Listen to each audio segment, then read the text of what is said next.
Okay, let's talk about some common ideas about eating disorders. Many people have wrong ideas. One myth is that eating disorders are just about wanting to be thin. People think it is a choice. People think it is a lifestyle. This is not true.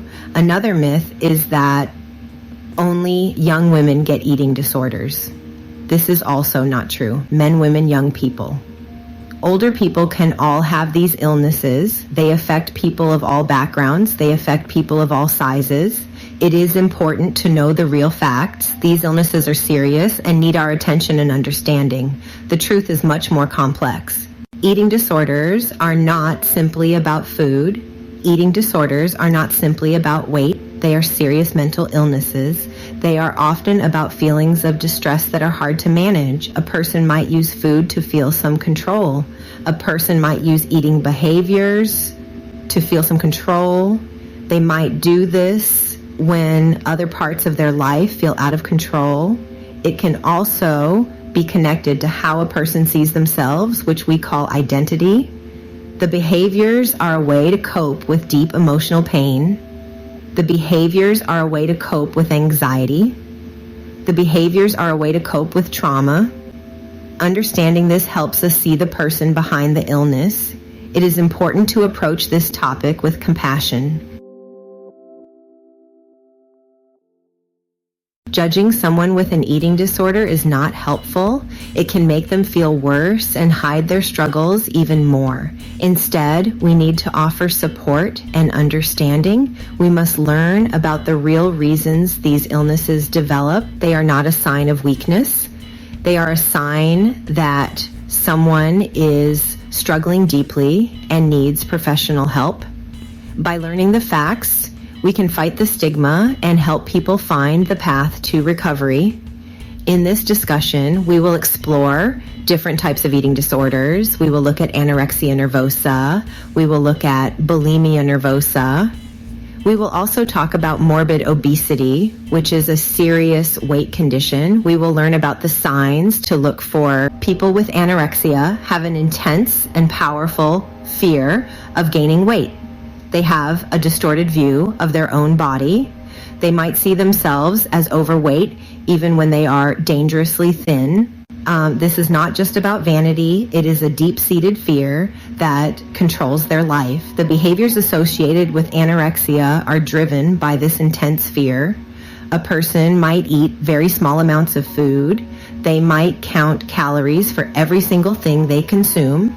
They might avoid certain types of food like fats or carbohydrates. They might avoid fats. They might avoid carbohydrates. Some people with anorexia also exercise excessively. They might exercise for hours every day, even when they are tired or hurt. The goal is always to lose more weight or prevent any weight gain. These behaviors become a secret and consuming part of their daily routine, isolating them from friends and family. Treating anorexia requires team of professionals, medical doctors, therapists, dietitians. It is a complex illness with both physical and mental parts. The first goal is often to restore a healthy weight. This is very important to protect the body from serious harm. At the same time, therapy helps the person understand their thoughts and feelings. Cognitive behavioral therapy, or CBT, is one type of therapy that is very helpful. It teaches people new ways to cope with their fears about food and weight. Without treatment, anorexia nervosa has many serious complications. The body does not get the energy it needs to function. This can lead to heart problems like a slow heart rate or an irregular heartbeat. Slow heart rate, irregular heartbeat. It can cause bones to become weak and break easily, a condition called osteoporosis. Other problems include hair loss, dry skin, and feeling cold all the time. Hair loss, dry skin, feeling cold all the time. In women, it can cause their menstrual periods to stop. Anorexia is one of the deadliest mental illnesses because of these severe physical effects and the risk of suicide. Early and consistent treatment is key to survival and recovery. Recognizing the signs of anorexia is the first step toward helping someone. The physical signs are often the most obvious. A person may have dramatic weight loss and look very thin. They might complain about feeling cold often or wear baggy clothes to hide their body. You might notice fine, downy hair called lanugo. Their skin might be dry and their hair might be thinning. They may seem tired and lack energy for normal activities. These physical changes are signals the body is in serious distress. The behavioral signs are also very important to notice. A person with anorexia often develops strange rituals around food. They might cut their food into tiny pieces or move it around their plate without eating.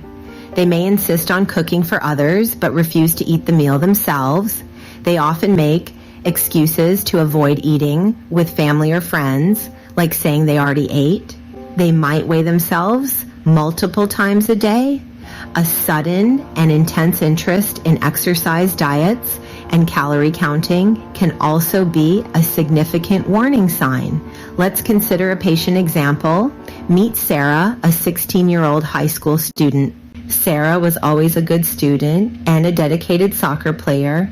After a difficult school year, she started a diet to get healthier. At first, her family was supportive, but soon her diet became very strict. She cut out all fats and sugars. She started running for 2 hours every day, even after soccer practice. She lost a lot of weight quickly.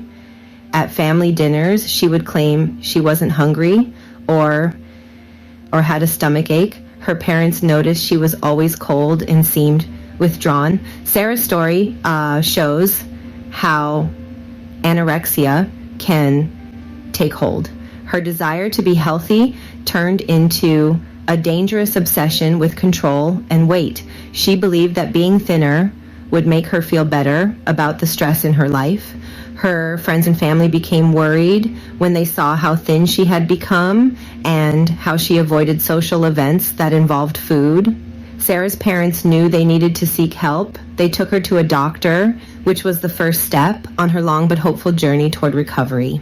Bulimia nervosa is another serious eating disorder. It is characterized by a cycle of binge eating followed by compensatory behaviors. A binge is when a person eats a very large amount of food in a short period of time. During a binge, the person often feels like they cannot stop eating. They feel a complete loss of control. This is not just overeating at a holiday meal.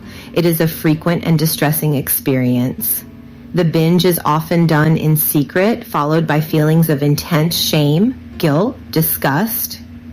After a binge, the person engages in compensatory behaviors to try to undo the binge and prevent weight gain. The most common compensatory behavior is self-induced vomiting. Other methods include misusing laxatives, diuretics, enemas. Some people may engage in fasting for a day or more after a binge. Others might exercise excessively to burn off the calories. This cycle of binging and purging becomes compulsive and secretive. Unlike people with anorexia, people with bulimia are often at a normal weight or slightly overweight. This makes the disorder difficult to detect.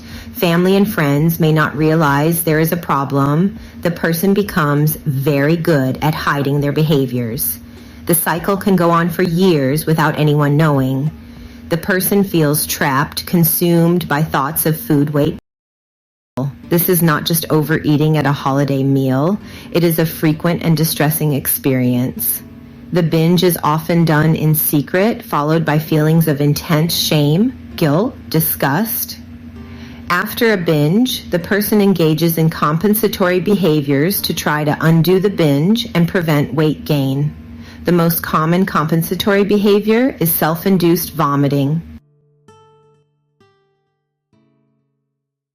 Other methods include misusing laxatives, diuretics, enemas. Some people may engage in fasting for a day or more after a binge. Others might exercise excessively to burn off the calories. This cycle of binging and purging becomes compulsive and secretive. Unlike people with anorexia, people with bulimia are often at a normal weight or slightly overweight. This makes the disorder difficult to detect. Family and friends may not realize there is a problem. The person becomes very good at hiding their behaviors.